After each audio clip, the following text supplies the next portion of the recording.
Hi. So I will be lecturing today on drinking water distribution systems, and particularly with regards to lead sampling and analysis as the kind of culmination of the topic as we move forward. So what I'll do is I'll share the slides right now as a bit of clarification. I am recording this from my home office, so if you hear a child in the background, it's because I have children, and that's what you're hearing. Hopefully, there won't be too much of that. Usually, it's fairly isolated where I'm at here. So what we're going to go through is we are going to discuss multiple aspects of water distribution and how that eventually builds up in our absolute need to assess how to assess not only the water itself, but also the contaminants that are within it, what that means by way of different types of analyses that we need to do, different type of sampling regimes that we need to move through, and other topics like that. So each of these seems like they're a disconnected component where we're talking about corrosion control and then population health effects and then drinking water biofilms and related to premise plumbing, and then the linkages between them and nosocomial infections. They all sound like they're not connected to each other, but they're all interconnected. A classic and consistent theme that runs through a lot of what I teach and a lot of what I do professionally here at OSU and through engineering analyses is that we live in a world that is a complex system of systems. That if we try to pull apart one component of the system and try to isolate that on its own, that actually is very error prone. And one of the things when we talk about it from the standpoint, when we talk about premise plumbing, this is going to become very clear, where we tried isolating that without really thinking through what are the downstream ramifications of doing this isolation. And we now have fairly significant health impacts because of those choices. So we're going to go through a lot of different pieces of this puzzle, and we're going to piece them together through an example on lead analysis and sampling. So in general, when we're talking about drinking water, it's an absolutely vital component. You're taking this course, so you already have an idea of the importance of drinking water and water in general.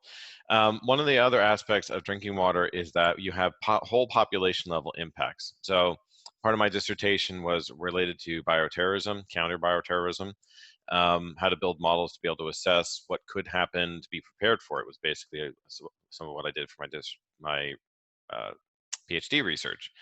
And one of the things that we ended up learning was entire population health impacts. How do you actually have something like that occur? And drinking water and food systems are the most straightforward ways and most vulnerable components within the overall network that is the interconnected network that is a nation. Excuse me, seasonal allergies, so it's a little bit of grossness.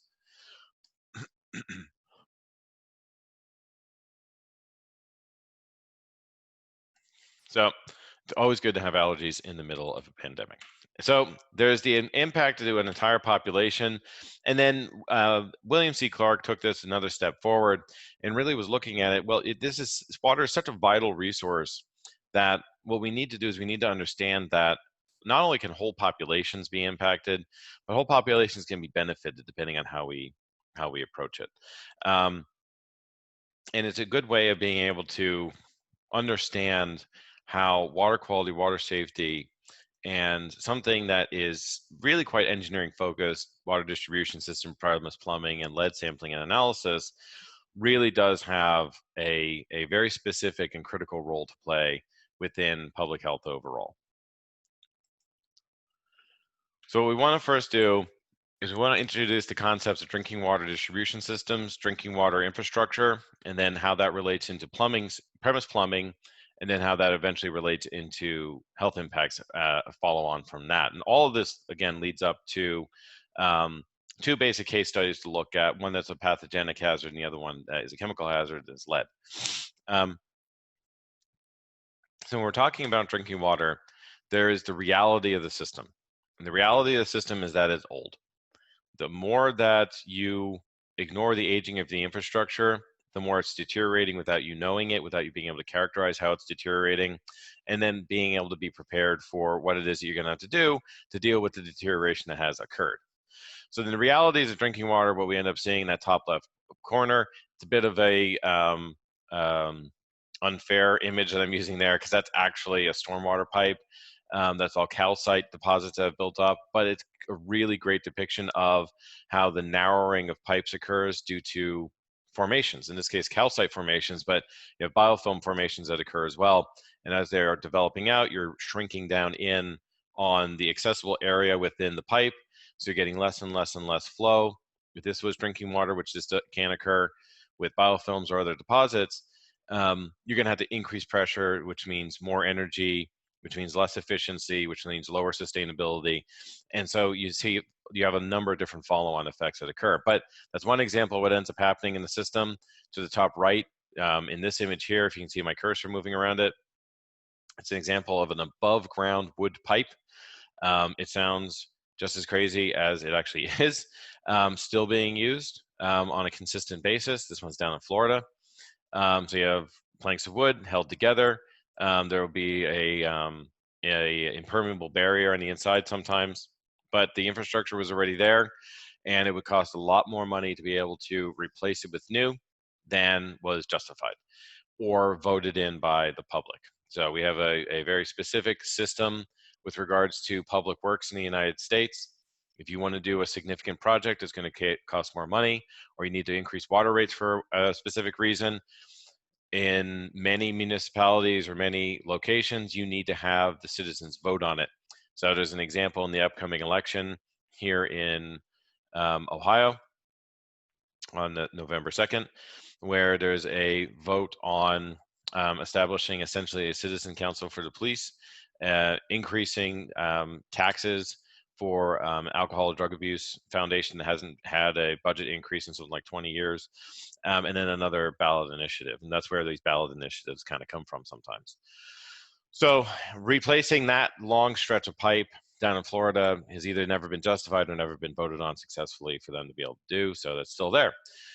This one is an example of actually just a wooden pipe that was put in place. I love wooden pipes because they're hilarious, and we still use them. And also an interesting bit of engineering. So what ended up happening here was a long section of pipe. They flared it down, or not flared it. They necked it down to a smaller diameter. So basically like a bell and spigot joint. And the way that works, and this actually is quite important when we're talking about contaminant intrusion, is with a bell and spigot joint, I cannot draw. So that's fair warning right there. You have the pipe come through, and then the bell will be sectioned out like this. And that'll be the bell section, and then you'll have the spigot section that'll go into it. So there'll be that end of it, and then the other end is typically the diameter of the pipe that you want to connect anyway.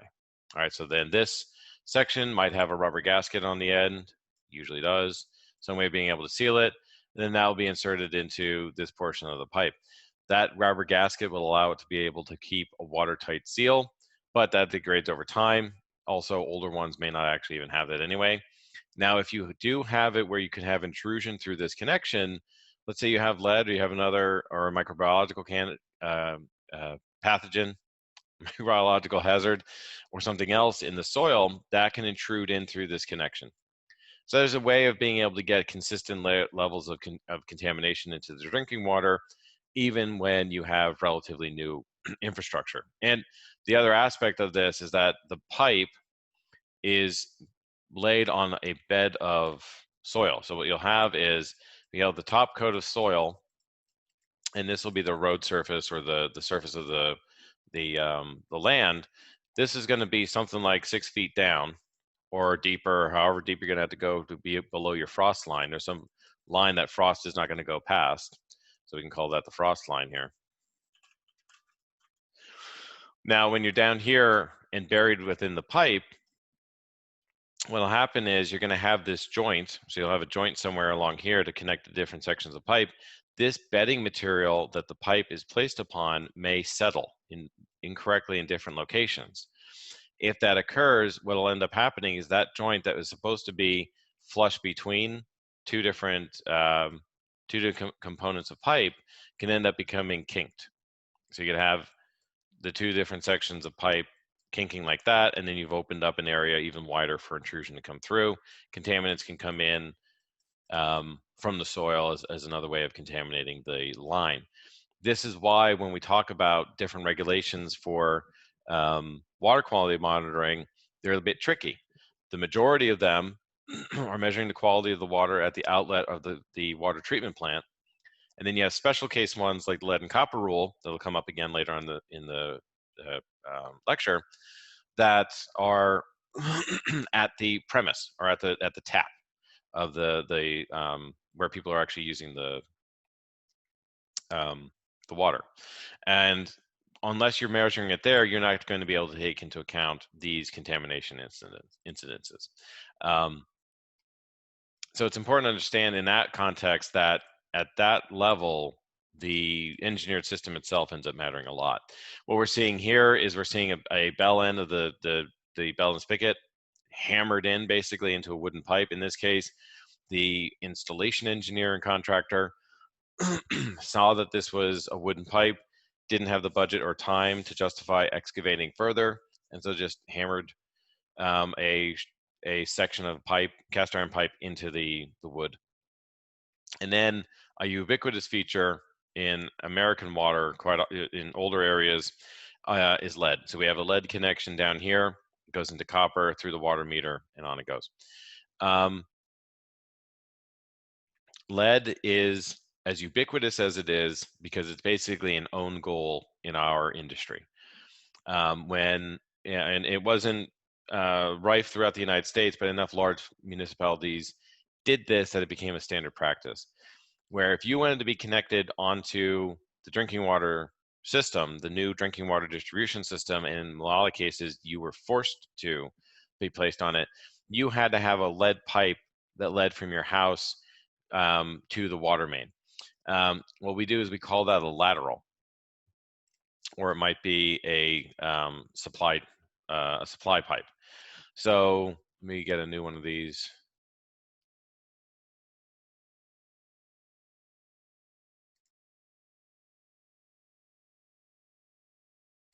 Yeah.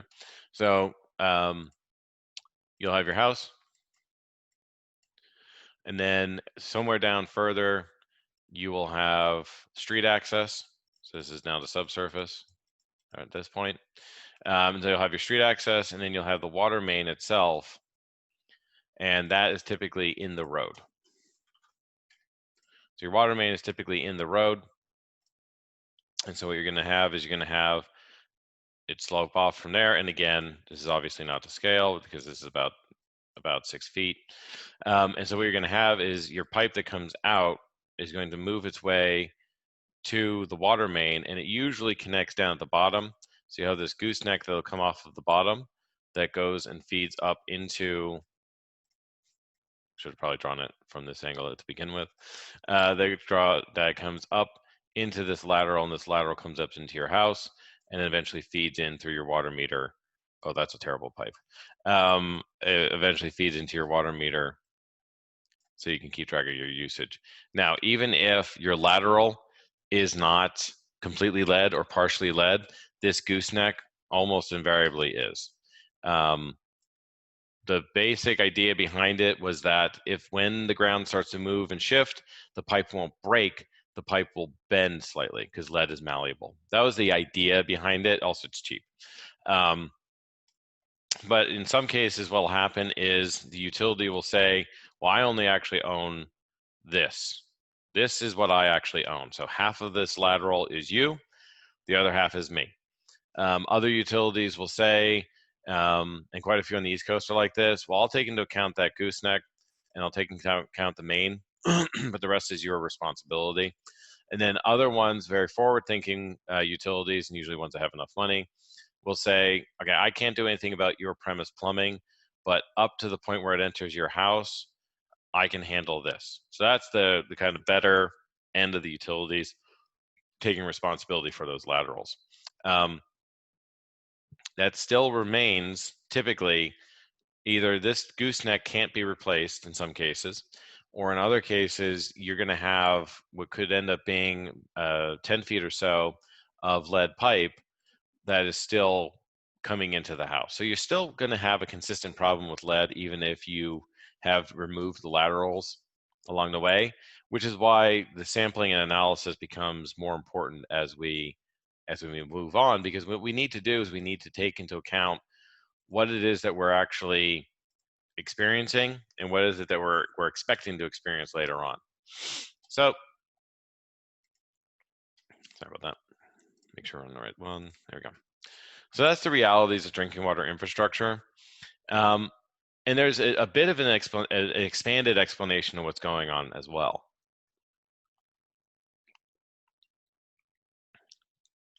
So environmental health sciences used to be synonymous with what's called public health engineering. So I'm an environmental engineer by training. My bachelor's and PhD are both in environmental engineering. And my bachelor's degree was a much more rigorous program than most, where we learned a fairly good portion of public health related to occupational health settings, risk analysis, toxicology, and things like that in undergraduate. And that's why our program was much more aligned with public health engineering, but it was still called environmental engineering because that's what the field expected it to be. But about in the 1970s, there was a split. So this is before my time, but it was a split between environmental engineering and environmental health sciences. So public health engineering was becoming known as environmental engineering. There was this growing field of exposure science, of environmental health science related to environmental science and environmental engineering. And about the time when the EPA was put in place, there was a schism between the fields where engineering continued on its path through technology development and focused on the as-built and design infrastructure, and environmental health science was much more policy and public health oriented.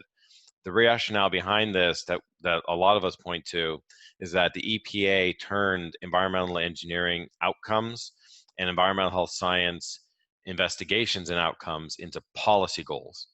And as soon as you do that, you create a separation between the development of the scientific knowledge of the technology and then the implementation of the technology.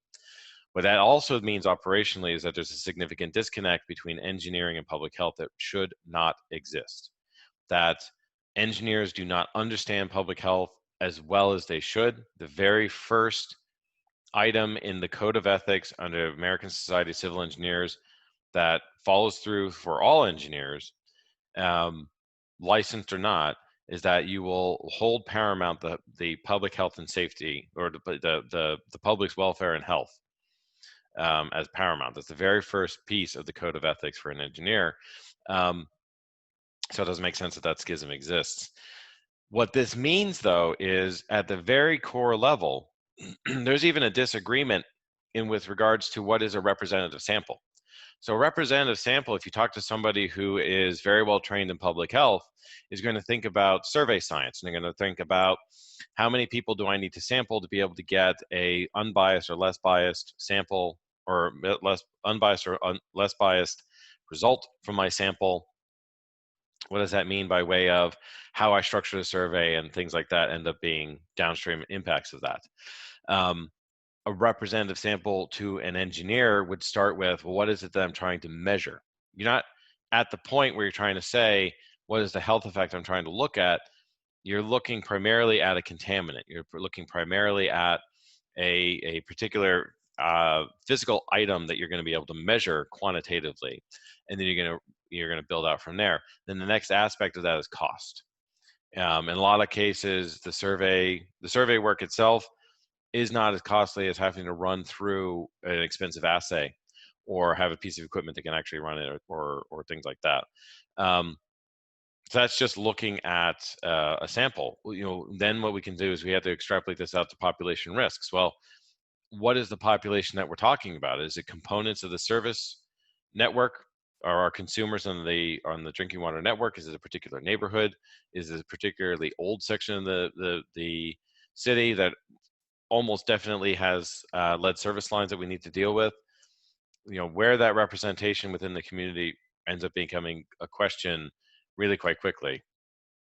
And then, is there confounding that's going on, or have we consistently ignored a component of the population, specific racial or socioeconomic groups that have been consistently disenfranchised in our engineering analysis or in our public health analysis along the way? all of these things, when you're talking about it from the standpoint of the population of the people, gets moved into the public health sphere and away from the engineering side. And what ends up happening with regards to that is you don't have a clear connection between what's happening in the engineering decision making and what happens by way of an outcome of a human health outcome. So the first example that we're going to go through on how this ends up being impactful, and it's as big of an issue as it is because we didn't think to look at it very carefully until recently, is stagnation. And we've always known that stagnation exists, and we've always known that stagnation is an issue. Essentially, all that stagnation is the amount of time that water stays in the pipe and isn't moving. It's a really simple concept. But just like physics, the concepts are easy, but the math is hard. In this case, the concept is easy, but the dynamics of what that means ends up becoming quite complicated and becomes very dependent on the location of the city, how old the infrastructure is, how well it's been maintained, things like that. So in general, though, when we see stagnation, and we see it all the time, we see it in premise plumbing, we see it in distribution systems all the time, because you don't have taps running constantly, which is a good thing. That wastes water resources, and you don't have endless water resources to be able to waste. So you have to have stagnation on occasion. You're not going to be able to get around it. But what do we have to do with regards to making it less bad when we're dealing with the ramifications of it? So basically, when we look at stagnation, and this isn't an overly complicated way of viewing it, we have water flowing through the pipe. And then what we have with stagnation is we have particles that are building up along the surface of the pipe, and then we have particles that are building up on those built up particles as well. And the process just continues to build upon itself. Some of those particles will break off of the masses that have already built up. And some of those would then end up flowing downstream. Excuse me. Some of those will hang on. Sorry about that. Allergies. And so some of those particles come down. Some of those particles may have harmful contaminants within them.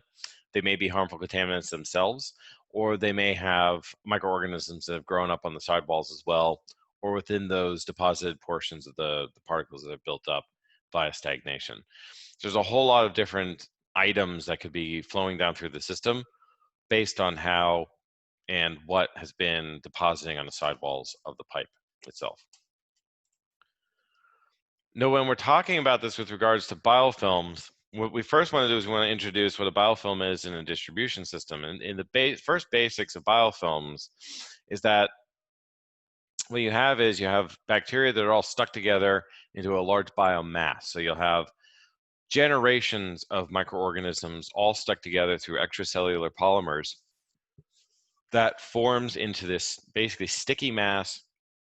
It sticks really quite hard, and then will start to harden on the surface of whatever the material is. In this case, is the inside of a pipe with water flowing through it. So what'll happen is that the biofilms will be on any of these different surfaces. You'll start with some kind of surface growth. So basically, you need a microorganism or a group of them to be able to survive on a surface long enough. So by stagnation, they deposit on the insides of the pipe walls and are now allowed to grow. As they start growing, they start excreting some of those extracellular polymers. You see that depicted here. And as that continues to move more and more and more, you're excreting more of the polymers, you're generating more of the cells, you end up with a microcolony and then eventually a biofilm. Now, that is fine to an extent. It is a natural part of the microbiological processes. And in particular, things like Legionella pneumophila, Pseudomonas aeruginosa, they have biofilm development and biofilm incorporation as critical components in their life cycle. They evolved to be able to enter into biofilms as a protective feature or to generate their own biofilms as a protective feature. But what ends up happening is either the portion of the biofilm will actually start to tear apart, or you'll have chunks of the biofilm that will slough off, or small particles of the biofilm will slough off. or you may have some organisms that actually self-extract themselves from the biofilm, which is much less common on that side of things. So as you have these chunks of biofilm that break off, if they're close enough to the surface of the pipe, they may break off a portion of the pipe, so some of the scale on the inside of the pipe. They may be bringing in other intrusive contaminants at the same time. And so what ends up happening is they disperse down through the pipe really quite quickly, and then they end up entering into the indoor air, into your stomach through ingestion, ocular exposures, things like that. There's a whole host of different ways of being exposed to any of the different hazards that we have. But once something has sloughed off or removed itself from a biofilm, it is much more mobile and able to continue its life cycle downstream. Now, what we're talking about with biofilms as well is that they are ubiquitous, so we really can't get away from them. Even if you do have water flowing consistently, you're going to have some deposition at some point, more likely than not. And so you're still going to end up with biofilms being developed. You just may not end up with as many of them.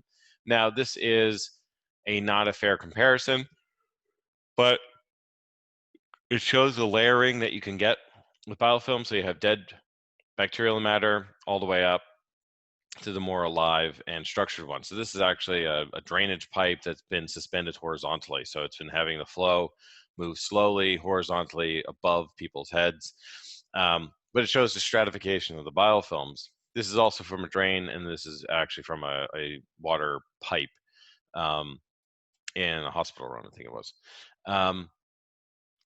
And so in this case, this is actually a pretty hardy multi-drug resistant Pseudomonas aeruginosa biofilm, because this was actually a hospital sink where some of the healthcare workers were discharging expired antibiotics into this sink, and so created this incredibly healthy multi-drug resistant Pseudomonas aeruginosa biofilm in there. And then usually what you're seeing here is kind of some of the iron that's been leached out that's discoloring it, as well as the slime layers that have developed. Not all biofilms are bad. In the case of filtration, we want them to be there. They actually provide a significant level of filtration for us, and we need to be able to keep them managed appropriately for us to be able to run a high efficiency filter.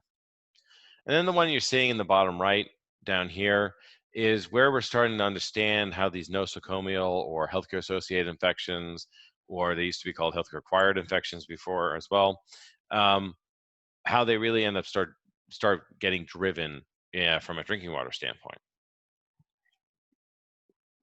Now, if you want to do detection and analysis of microorganisms in the distribution system, it's a little bit more challenging. If you want to do it in the premise plumbing, not that challenging at all. If you want to do it from what's getting aerosolized, challenging again. If you want to do it from what's on the surfaces, not actually too bad. So if you're doing it with regards to trying to assess what's on surfaces, and start with there and then work back, what you're basically doing is you're going to have to first set up a defined region that you're going to sample from. And we've done quite a bit of research over the years to be able to show that about 100 square centimeters is what you want to be at if you're going to be sampling a reasonable amount of the surface. So what we'll have is we'll have a surface. Let's say that this is bed linen or the IV tap or something like that. And we'll set up a 100 square centimeter box in here. And then once we have this template placed down, we'll take a swab stick, and we will go across it horizontally, and we'll go across it vertically, and then we'll go across it diagonally, and we'll go across it diagonally the other way, and we'll probably do that another pass minimum. What we're doing is we're sampling this as effectively as we can, because we know that even with a wetted sponge or a wetted wipe, that we have biofilm effects that are going to be keeping some of the microorganisms down. We have just the inability to be able to mobilize and remove microorganisms from a surface onto the sample stick itself. And then of course we have assay uncertainty. So we may not capture everything. It may die before we can do a viability assay. we may have interference that prevents a PCR reaction from occurring, so we can't quantify it that way. There's a whole host of different reasons for why a sampling event may not actually work or may show a lower concentration than it actually is. So that's one of the things that we do when we're talking about it from the standpoint of surfaces. What we do also do when we're talking about aerosols is that we will define out, is it a room, is it the bathroom, what is it that we want? And if you notice, I keep drawing these boxes, and these boxes are essentially my control volumes. And this becomes important because what we want to know is we want to know what's happening actually in the space that we're concerned with regards to how people are being exposed or so on. And within this control volume, we may have a toilet. Well, yeah, you're going to still aerosolize from the toilet, from the drinking water that's in the toilet, but honestly, not that much, and it's not typically small enough in particle size for it to do too much harm to you. You might be able to do it from the sink as well. Well, again, the sink is going to be a pretty good option overall, but what it also does is it isn't a consistent driver. The consistent driver that we let's see, the consistent driver that we see is essentially the showers. The showers end up being a significant driver of aerosolized health risks. Sorry, my computer's asking me for a password for some reason.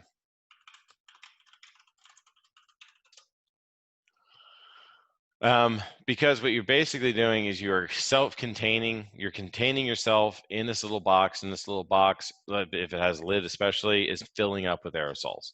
Because every time that you run a liquid through a nozzle, you generate smaller particles of the liquid, in this case water, and those start to suspend in the air, and those are aerosols. And you're going to start breathing those in. All right, so that would be one way. If we want to assay and assess this, what we need to do is we can say, well, I'm going to sample from the water, make our lives easier. I'm going to sample just from the water coming out of here, and I'm going to say that the concentration in the water is equivalent or about equal to, or something like that. So it might say that it's equivalent to, or, so two lines like that are or, it's equivalent, so this is an equivalent to the concentration in the air. And then you can go through a number of different steps to be able to say, well, there's a certain aerosolization frequency or efficiency that is associated with water at different temperatures and at different flow rates coming out of the tap, to be able to try and model what that relationship actually is, but we'd use that as a baseline. A better way of doing it would be to set up something like an impinger or another device where what you're actually measuring is the aerosolized water content. So what's actually in the water that's been aerosolized, because just because something has been aerosolized doesn't mean that's immediately a danger to you. It has to actually be a hazard and it has to pose an actual danger to you. And of course you have direct ingestion. For most of the things that we're worried about in premise plumbing water, the diarrheal pathogens or the ingestion pathogens aren't as much of an issue. What we do to be able to remove the more robust organisms at the drinking water treatment plant kills pretty much all of the other ones that could give you diarrhea, like E. coli or salmonella or so on. They can intrude through the side, just like anything else.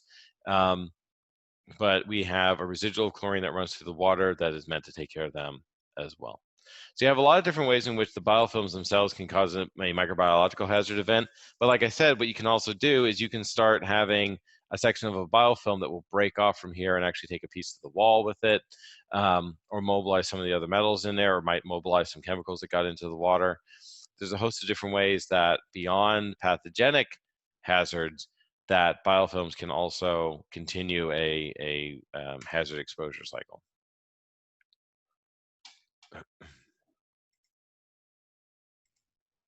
All right, sorry about that. So biofilms, stagnation are linked to each other, and biofilms and stagnation are, well, stagnation is exacerbated by some of the methods that we use for water conservation, and in so doing, has an impact on the biofilm formation as well. So we're looking at is two different design plans for electric eye faucets. So basically you put your hands under the faucet and then you get water and you wash your hands. and what's happening is every time that you trip the sensor, so the sensor is up here or somewhere else, but in this one, it's obviously we're here. So whenever you trip that, oh, excuse me, you end up activating a solenoid valve. So a solenoid valve is basically just a valve that is electrically driven. Once the solenoid goes, you have water that gets drawn up or pushed or pressurized through that section of the valve and then through that section of pipe again, and then it comes out. You'll have hot and cold water, and you'll mix the two together along the way as well. Unless you're in Soon's Hall, and then in some cases you actually remove the hot water pipes to be able to be LEED certified, and now you don't have hot water at all in some places. So you have two different options overall. Now what ends up happening is because this solenoid is consistently blocking the water flow, you're going to have stagnation. Now, like I said before, you can't run a tap all the time. It would be a terribly inefficient and non-sustainable way to be able to operate a building, especially something like a large structure, or goodness, throughout an entire city would be insane. What this is also doing is it's sending a pressure shock wave down through the water. And what ends up happening is that pressure shock wave is moving down through the water, and it'll start moving around and kicking around the biofilm. Once it starts doing that, then you can have other problems along the line. So you can have a section of pipe, and you have a consistent flow of water moving through it. So you know how much is coming through at any given time. But what could end up happening is with one of these solenoids or another type of effect, you can end up with something called a water hammer, which is basically just a pressure pressure change, a sudden pressure change in the system. So instead of having a consistent pressure moving through, you'll get this spike that'll come through, and it'll have to settle out and then eventually go back to where it's supposed to go. Well, what this can do is this can dislodge portions of biofilm, so you can get more microbiological hazards down the stream. You can also break off portions of lead. Just like we saw with the bell and spigot joint, any kind of connection is not 100%, so you'll have a section of copper pipe, and then you'll have a coupling that will be able to connect it to another section of pipe or something else. Well, when you solder these together, if you took an inside view of the pipe itself, it's actually not as bad as I'm drawing it, but all right, so you take a section of pipe, you look inside of it yourself, and what you're going to end up seeing is once you solder it onto whatever the connection is, you'll get these little bubbles of solder on the inside of the water pipe every so often. So you'll get these little bits of solder, and that could still be lead in some cases, especially if it's an older building. So you could break those off. They could go down the line. And again, you want to try and figure out what are my sampling regimes that would help us to be able to figure that out a little bit better. It really isn't too much other than correctly sampling for lead in the system.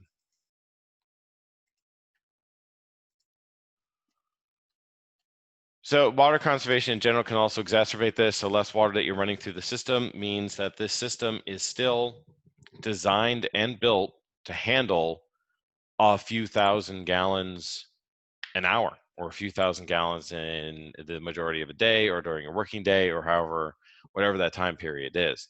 And if you start reducing that, that's still designed at that particular amount of water needed, so you could enhance stagnation by putting in place some of these conservation items.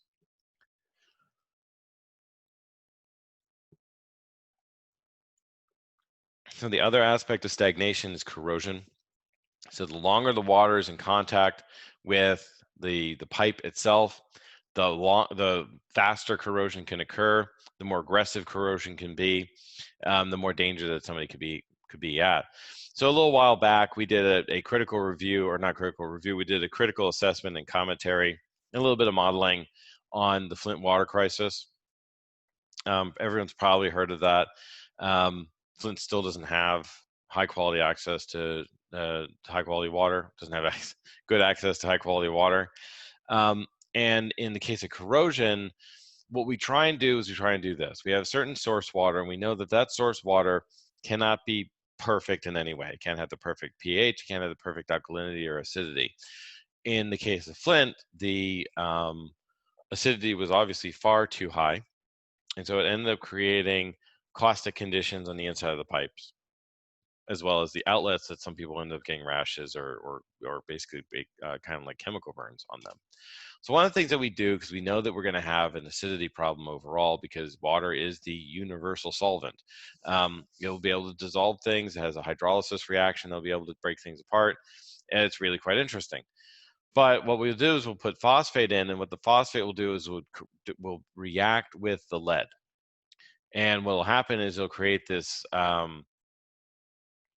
lead phosphate scale. And that scale prevents the water from doing further damage to the lead.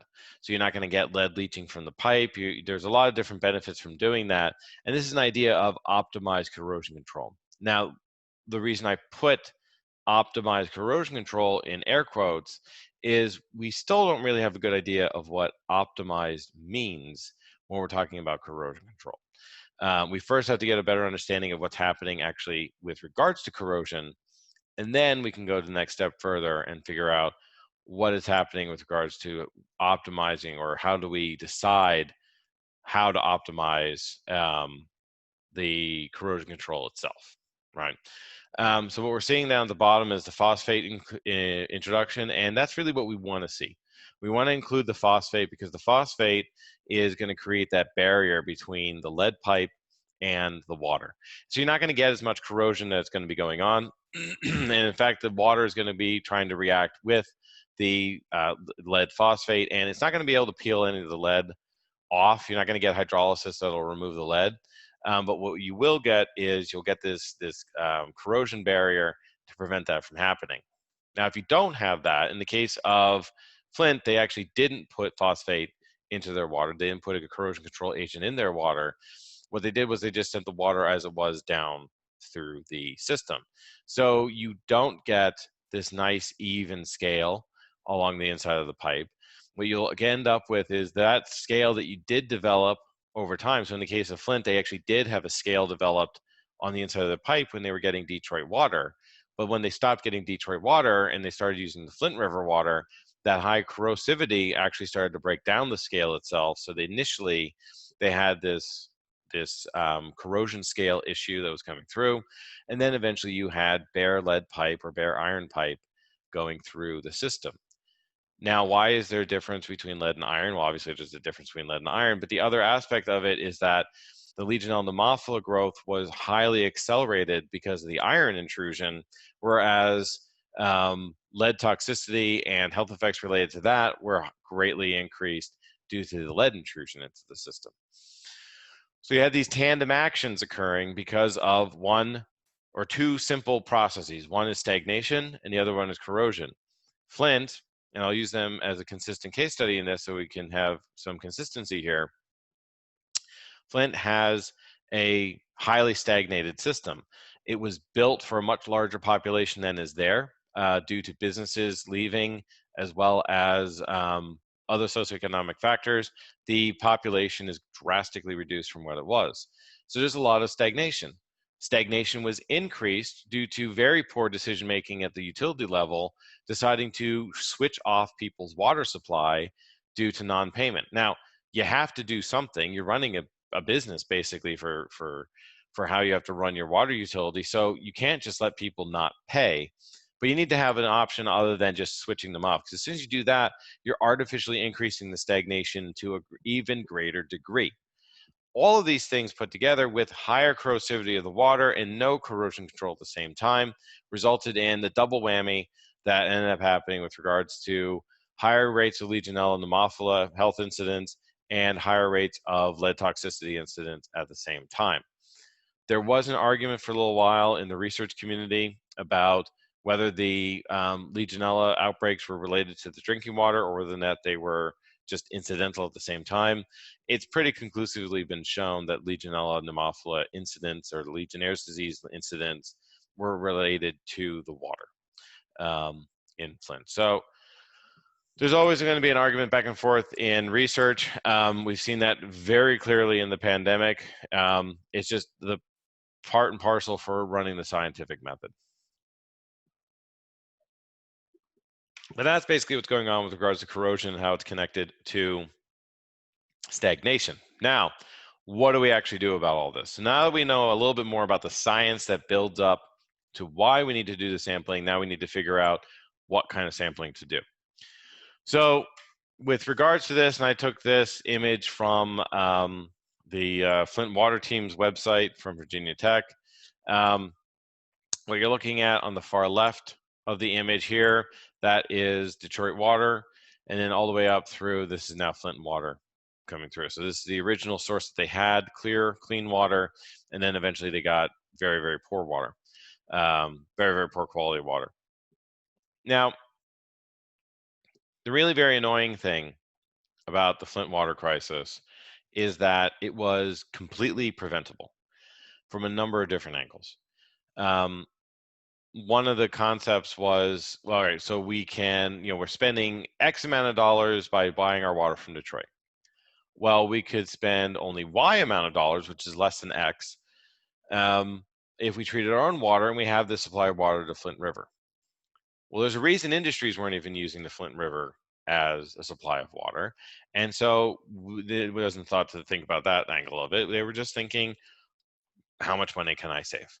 And part of this is the emergency manager laws that Michigan had, where an emergency manager would come in and basically overturn democracy in a city, overruling what the mayor and the council would say, and they are the begin and end all of decision making financially for the city.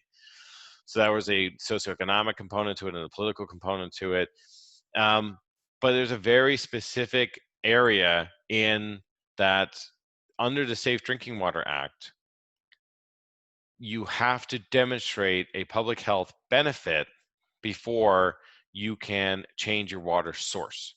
So if you have a specific water source and you want to change it to another one, you have to prove a public health benefit for doing that. It cannot be a financial means only. Now, you could tie the financial means to a public health benefit. I can spend it more on these recreational resources, on these public health programs, on these community health programs, things like that. So you can prove a health benefit in a fiscal manner, but nobody ever filled out that form that I've been able to find or other colleagues have been able to find. You have to fill it out, or you have to describe it, you have to send it to your EPA regional office, and then they have to give the go-ahead. I can't find it, nobody else can find it that I know of, has found the actual form itself, so it doesn't look like it was ever completed, and then the EPA never asked for it. So as much as I will continue to defend the EPA in a number of different areas, this was definitely a failing in their part. And it's very, very, very frustrating because it's one person doing their job could have had a significant impact on this overall. But when we're talking about lead sampling, this is what we need to understand as we go through. So depending on what you actually want to sample or what you want to assay, your sampling regime could change. So one of the things we're going to look at profile versus first flush sampling versus first liter sampling, and it's all going to be on the next two slides. So it's fairly straightforward on those aspects. A couple of things that we need to take into account: stagnation, corrosion, aerator, and an assay use. Stagnation is what we want to understand is you need to take the sample from within a stagnated period of time. So you have to take the sample very, very early in the morning typically. So just after people wake up, you need to have the sample taken. So you need to train people to be able to sample their own water. This is not as straightforward of a task as you may think. You need to be able to keep the bottle clean. You need to then take the bottle and fill the bottle with water after the first liter is drawn. Well, okay, how do I know that the liter went by? We give them another bottle. Is that the sample bottle they're supposed to use, or is that the rinse bottle that they're supposed to use for the first liter? And you're doing all of this at 4 o'clock or 5 o'clock in the morning or whenever it is. Another aspect of the requirement of stagnation is that this can actually exacerbate environmental justice concerns, in that if you have a poor section of the city, or you have a traditionally disenfranchised or traditionally black section of the city where they may be working 2 or 3 jobs to make a life for themselves and their family, you may actually not have a long enough, it has to be about a 6 to 8 hour stagnation period in the in the household system. I mean, even in my household, we're definitely not at a disenfranchised position in life. Even in my household, I don't go to bed until really very late, and I wake up at 4 or 4:30 every morning. So there's actually only about a 5-hour window when I'm asleep, not using the water at any given point in time, where you actually have stagnation. So if you're supposed to have a 6 to 8 hour window, in some cases, even if you're not in a disenfranchised position, you may not actually be able to sample. So that in and of itself limits where you're going to be able to sample from. You have to have partners with the people who are going to be sampling, so they have to be trained. They have to be able to be trained in order to be able to do this. You're going to have corrosion happening this entire time. One of the ideas behind making it that you're supposed to have a stagnation period before you take the sample is so that you can allow the corrosion to occur. So you can take that into account in the sampling that you do. It's a good idea overall, and it's something that can kind of move things forward. The aerator is basically there's that little there's a little disc that has a little screen on it on the end, where the water comes out from your tap, typically on a kitchen sink. There's a lot of debate on whether or not it should be on or off, or whether or not it's going to end up impacting the end result of them. The EPA recently clarified this. We keep it on because you're going to get some more of the wash of the water over any lead particles that are on the inside, and that's really the dissolved lead in the water that you're concerned about. And then there's the actual assay used itself. So when you're talking about lead sampling and analysis, there is a nitric acid digestion process, and then there's a simulated gastric fluid digestion process. Nitric acid is the regulated requirement. So you take nitric acid, you put it into the solution with the water, and what it'll do is any of the chunks of lead, it will dissolve and turn into dissolved lead that will then be an actual solution of lead that takes into account all of those larger particles that came out from the sample as well, if you got any of them. That works really quite well. What actually works better is to make a simulated digestive fluid. Now, everybody's gut acid or stomach acid is going to be a little different from the next person, but it's going to have the same essential chemical makeup by way of hydrosulfur or the hydraulic acid, and have a very similar overall profile. No, you probably won't get all the different enzymes that are in there as well, but you build it up as well as you can, and that works a lot better. What it actually does is it does show that more lead gets turned into solution, which means that you get a better picture of what the actual exposures are. Is it perfect? No. Is anything perfect? No. A very important law of nature is in thermodynamics, where you can never have a 100% efficient system. You just can't. So we do what we can with the best of our abilities as we move forward.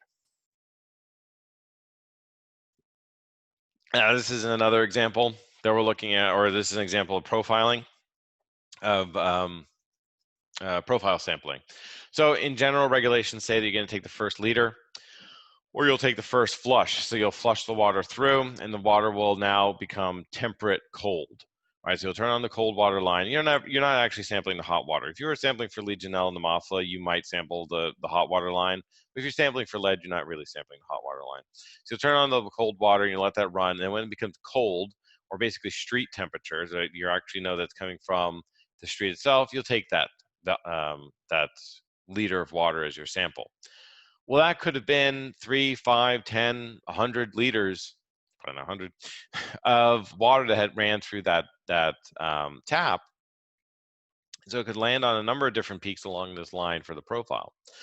Other regulations will say the first liter. So you'll turn on the tap, you'll run the first liter flush. So you just fill up a liter bottle, turn off the tap, dump that out, or fill up the liter bottle, have the other bottle ready to go, and slide that in real quick after the first liter is flushed out, then dump out that other bottle as this one is filling, and then keep the process going if you want to take more.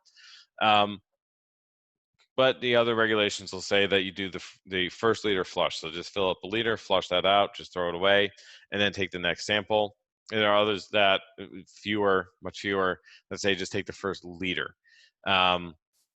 And none of them have the best ability to be able to capture what's actually really going on with regards to lead concentrations in that household.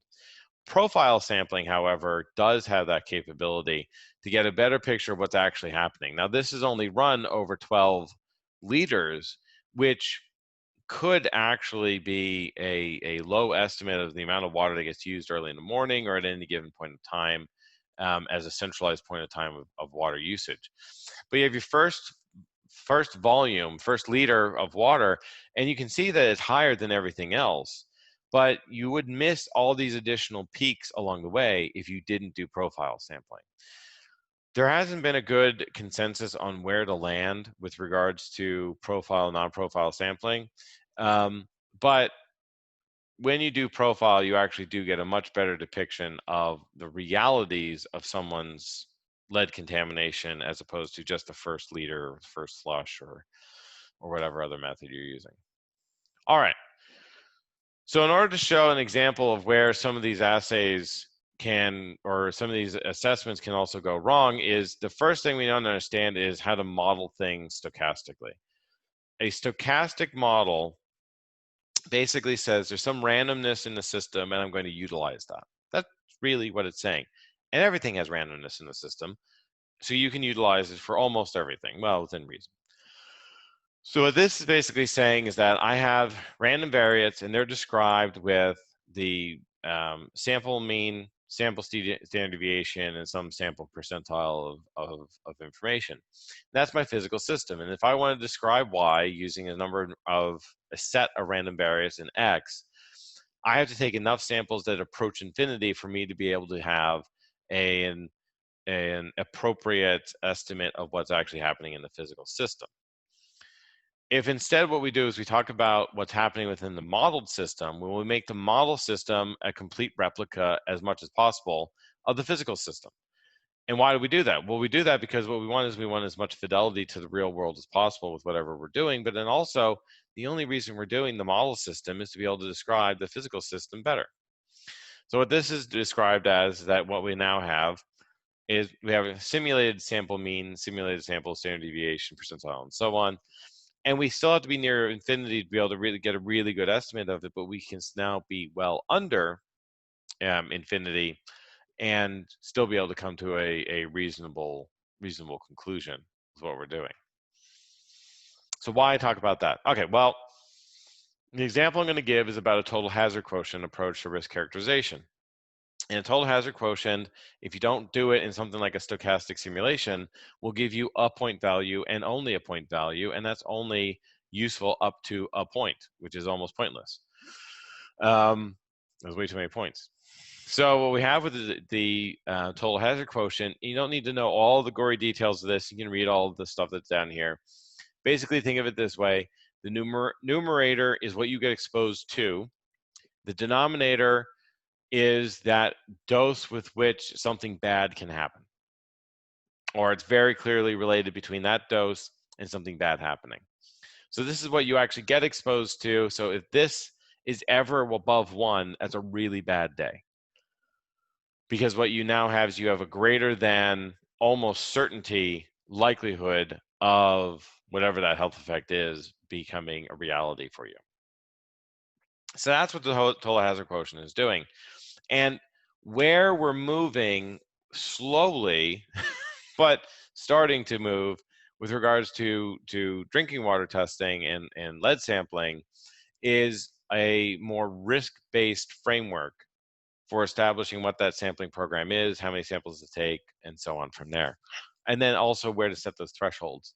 Thresholds are a great thing to be able to build your regulations off of, because they are a single value. Thou shalt not exceed this value, this limit.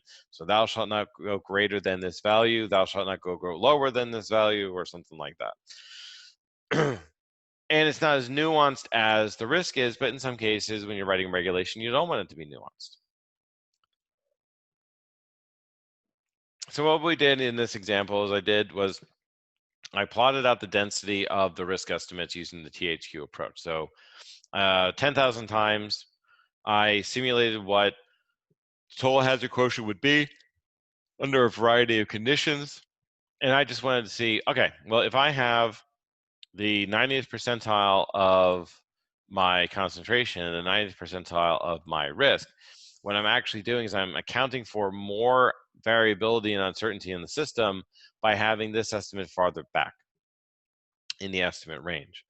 That's a way of being able to say it's not so much the concentration, or it's not so much the actual location of where I'm sampling from. It's the mixture of the location plus the concentration plus the use pattern and things like that. I can then take this another step forward. I can say, instead of just looking at the percentile, the 75th percentile for the risks, I can also look at the median. I can look at the lower ends as well, or something like that. And I can start figuring out, where is it that I want to try and set my control limit? Where is it I'm going to try and set my threshold to be able to make decisions from? You could have set that at the central tendency. That way you have the majority of people who are impacting it, who are being impacted by it. You do still run the possibility of under or overestimating risks significantly, and so you don't want to make too rigid of a decision based on that. But there are a number of ways in which we can rethink how we're regulating lead in order for us to get able to get not only a clearer picture of what's actually happening in the pipe itself, but also to be more health protective and occupationally health protective as well. So I will stop there. If you have questions, concerns, or anything that you need clarified, please let Dr. Lee know, or you can reach out to me directly. I'm weir.95@osu.edu. Be more than happy to answer questions about this. Is a field that I love to a great degree, drinking water, and complex systems modeling, things like that. Those are all things I love doing. So I always love talking about this kind of lecture. If you want to, we can set up a time to be able to have that kind of a chat if you want. And other than that, I will leave you be. Thank you very much for your attention. If you made it this far, very well done. And you didn't fast forward. And I hope you have a good rest of your semester. And please let me know if you have any questions. Goodbye.